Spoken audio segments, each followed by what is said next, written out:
यहाँ पे हमने देखा कि कैसे अमोइबा सेल, ठीक है, अपने फूड को इनगल्फ कर रहा है, ठीक है, with the process of endocytosis, ठीक है, एंडोसाइटोसिस। अब यहाँ पे हम देखेंगे कि एक अमोइबा सेल किस तरीके से,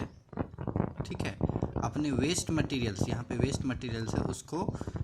बाहर निकालेगा, रिमूव आउट करेगा। तो सबसे पहले क्या करता है अमोइबा सेल, अपने फूड को डाइजेस्ट करने के बाद उसके जो वेस्ट मटेरियल्स होते हैं उसको एक एयर वैक्यूल बना के उसमें जमा कर देता है, मतलब एक छोटा सा बुलबुला बना देता है जिसके अंदर उसके वेस्ट मटेरियल रहते हैं, और फिर वो बुलबुला तैरते हुए सेल मेम्ब्रेन यानी कि प्लाज्मा मेम्ब्रेन के पास आ जाता है। और आने के बाद हम लोग जैसे कि जानते हैं कि प्लाज्मा मेम्ब्रेन जो है वो सेलेक्टिवली परमिएबल होता है, तो वो वेस्ट्स को क्या करता है अपने अंदर से बाहर निकलने देता है, ठीक है।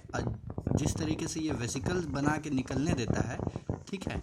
ये इस तरीके से बुलबुला फूट जाता है, ये इस तरीके से पाथवे हो जाते हैं, यहाँ से सारे वेस्ट बाहर रिमूव आउट हो जाता है, और इस प्रोसेस को हम लोग क्या बोलते हैं,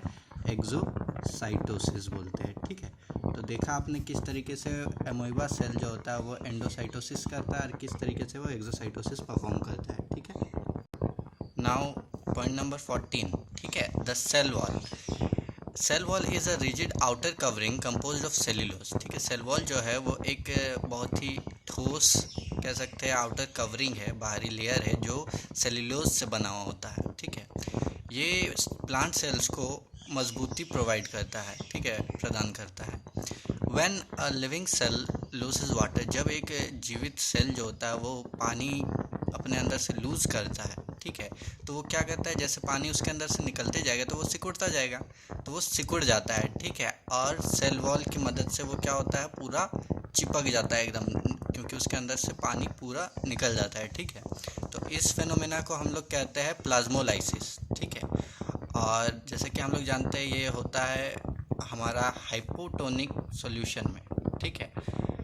सॉरी हाइपरटोनिक सॉल्यूशन में, ठीक है। और उसके आगे दिया हुआ है द सेल वॉल परमिट्स, तो सेल वॉल जो होता है वो परमिट करता है सेल प्लांट सेल्स को, फंजाई सेल्स को और बैक्टीरिया सेल्स जो होते हैं उनको अलाउ करता है कि डाइल्यूट हाइपोटोनिक सॉल्यूशन जो होता है उसको एक्सटर्नल मीडिया जो है कह सकते हैं, डाइल्यूट हाइपोटोनिक सॉल्यूशन जो है वो एक्सटर्नल मीडिया है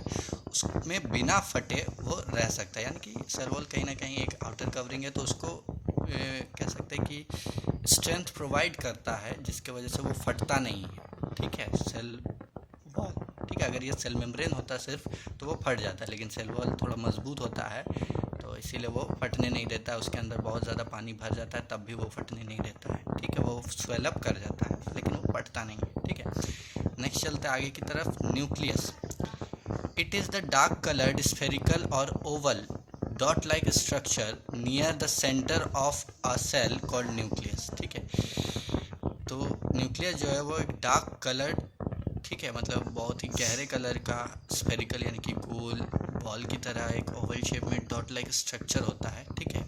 जो कि सेल के सेंटर में होता है, ठीक है, लगभग सेंटर में होता है और उसी को हम लोग न्यूक्लियस कहते हैं, ठीक है। तो न्यूक्लियस एक बहुत ही अहम किरदार निभाता है, ठीक है, सेल्यूलर एक्टिविटीज़ करने में, रिप्रोडक्शन करने में, क्योंकि न्यूक्लियस जो है वो क्रोमेटिन मटेरियल से बनता है, ठीक है, मतलब न्यूक्लियस के अंदर क्रोमेटिन मटेरियल होते हैं, ठीक है। The chromatin material gets organised into chromosomes, और उसके अंदर के जो क्रोमेटिन मटेरियल्स होते हैं वो क्रोमोसोम्स में ऑर्गेनाइज हो जाते हैं, मतलब क्रोमोसोम्स बनाते हैं, ठीक है। The chromosomes contain information for inheritance of features from parents to next generation in the form of DNA, और फिर ये जो क्रोमोसोम्स होते हैं, क्योंकि हम लोग जैसे जानते हैं कि क्रोमोसोम्स क्या करता है, इन्फॉर्मेशन ट्रांसमिट करता है from parent cell to next generation, ठीक है। पेरेंट से होते हुए वो नेक्स्ट जनरेशन में क्या करता है, इनहेरिटेड मतलब इन्फॉर्मेशन जो होता है, मतलब कह सकते हैं पुरखों की जो आदतें हैं या उनकी जो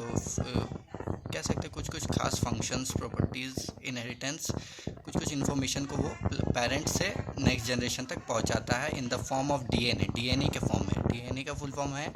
डीऑक्सीराइबोन्यूक्लिक एसिड, ठीक है, और प्रोटीन मॉलिक्यूल्स, ठीक है, और डीएनए और प्रोटीन मॉलिक्यूल्स के द्वारा वो क्रोमोसोम्स पेरेंट सेल से नेक्स्ट जनरेशन में चला जाता है इन्फॉर्मेशन, ठीक है। The functional segments of DNA are called genes. ठीक है, तो फंक्शनल सेगमेंट्स जो होते हैं डीएनए के वो क्या होते हैं, जीन्स होते हैं। ठीक है, कह सकते हैं कि जीन्स के वजह